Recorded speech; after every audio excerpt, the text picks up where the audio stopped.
Hanumakonda Subedari PS పరిధిలోని Hunter రోడ్డులో సుబేదారి పోలీసులు శనివారం నాడు వాహనాల తనిఖీలు చేస్తుండగా అనుమానాస్పదంగా భూతరాజు సందీప్ పోలీసులను చూసి పారిపోతుండగా సుబేదారి పోలీసులు అతడిని పట్టుకొని విచారించగా అతను గతంలో సాయి హాస్పిటల్ నందు రిసెప్షనిస్ట్గా పనిచేస్తున్నట్టు, వచ్చే జీతం సరిపోక తాగుడికి జల్సాలకు అలవాటు పడి ఈజీ మనీ కోసం దొంగతనాలు చేస్తున్నట్టు తెలిపాడు.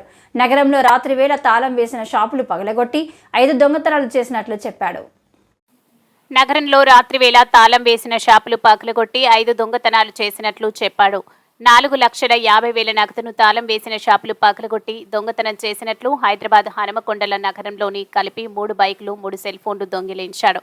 గత సంవత్సరంలో దొంగతనం కేసులో జైలుకు వెళ్లిన ఈ సంవత్సరంలో రిలీజ్ అయ్యి దొంగతనంలో అనుభవం ఉన్న అతడికి మరలా దొంగతనం చేయాలనే ఆలోచన వచ్చి అనువుగా ఉన్న షాపుల వైపు అనుమానంతో తిరుగుతుండగా సుబేదారి పోలీస్ సిబ్బంది అతన్ని పట్టుకొని అరెస్ట్ చేశారని సుబేదారి ఇన్స్పెక్టర్ సత్యనారాయణ రెడ్డి తెలిపారు. నిందితుని వివరాలు: భూతరాజు సందీప్ సన్నాఫ్ సారయ్య, వయసు 21, వృత్తి గతంలో సాయి కేర్ హాస్పిటల్లో రిసెప్షనిస్ట్, కేరాఫ్ దిల్ దయాల్ నగర్, హన్మకొండ అని తెలిపారు. ఈ కేసు దర్యాప్తులో చురుకైన పాత్ర పోషించిన ఏఎస్ఐ పాపయ్య మరియు ఆలీ కానిస్టేబుల్ ని సుబేదారి ఇన్స్పెక్టర్ పి సత్యనారాయణ రెడ్డి అభినందించారు.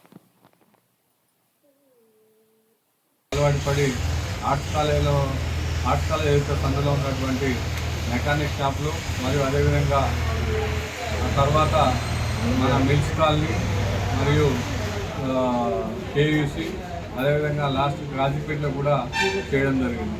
ఈ అన్ని అఫెన్సులను 5 అఫెన్సులు కూడా చేయడం జరిగింది. ఆ 5 అఫెన్సులు కూడా లాస్ట్ ఈరోజు కస్టడీకి పంపడం జరిగింది. అంటే ఎలాంటి నేరాలు కూడా ఇతను చేసే వ్యక్తులు 2 వీలర్స్ ప్లస్ అదేవిధంగా షట్టర్ లిఫ్టింగ్ మొత్తం కూడా షట్టర్ లిఫ్టింగ్ కేసులకు కూడా చేయడం జరుగుతుంది. ఇప్పుడు మధ్యకాలంలో హైదరాబాద్లో కూడా మన అపాచీ బండి దొంగతనం చేసి ఆ బండి మీదనే ఇవన్నీ కూడా షట్టర్ లిఫ్టింగ్ చేయడం జరిగింది. షట్టర్ లిఫ్టింగ్ చేసి అందులో ఉన్నటువంటి దొంగతనం చేసి చేయడం జరుగుతుంది. కేసులు ఎక్కడెక్కడ హైదరాబాద్, మిల్స్ కాలనీ, కాజీపేట్, కేయూసి అదేవిధంగా సుబేదారి 16-17 కేసులు కూడా బయట జిల్లాలలో ఉన్నాయి. అదేవిధంగా మన జిల్లాలో కూడా కొన్ని కేసెస్ ఉన్నాయి. టోటల్గా 21 కేసెస్. సీసీ కెమెరాలు ఉన్న నేరాలు జరుగుతున్నాయి కాబట్టి అందరికీ కూడా మీరు ఇంకా సీసీ కెమెరాలు కూడా ఎక్కువ పెట్టుకోవాలి. అదేవిధంగా సీసీ కెమెరాలో ఫోటో క్యాప్చర్ అయినా కానీ కంపల్సరీగా వాళ్ళు నేరస్తులకు మనకు దొరకడం జరుగుతుంది. అందుకని వాళ్ళు ఎలాంటి తీసుకున్నా కానీ సీసీ కెమెరాలో చిన్న ఫోటో వచ్చినా కానీ క్యాప్ లేకుండా ఉండాలా. అదేవిధంగా ఏదైనా ఉంటే కూడా వాళ్ళు ఇంట్లో బ్యాంకులో డిపాజిట్ చేసుకోవాలి తప్ప షాపులలో కానీ లేక ఇతర మెకానిక్ షాప్స్ కానీ లేకపోతే మెడికల్ షాప్స్లో కానీ అందరూ కూడా అమౌంట్స్ను వారి సంబంధించిన ఈ హౌసెస్లో పెట్టుకోవాలి తప్ప వాళ్ళు ఖాళీ చేసి వెళ్ళిపోయేటప్పుడు కంపల్సరీగా సాయంత్రం కూడా ఉన్న అమౌంట్స్ను ఈ వైన్ షాప్లలో కూడా పెట్టకుండా జాగ్రత్తలు తీసుకోవాలా.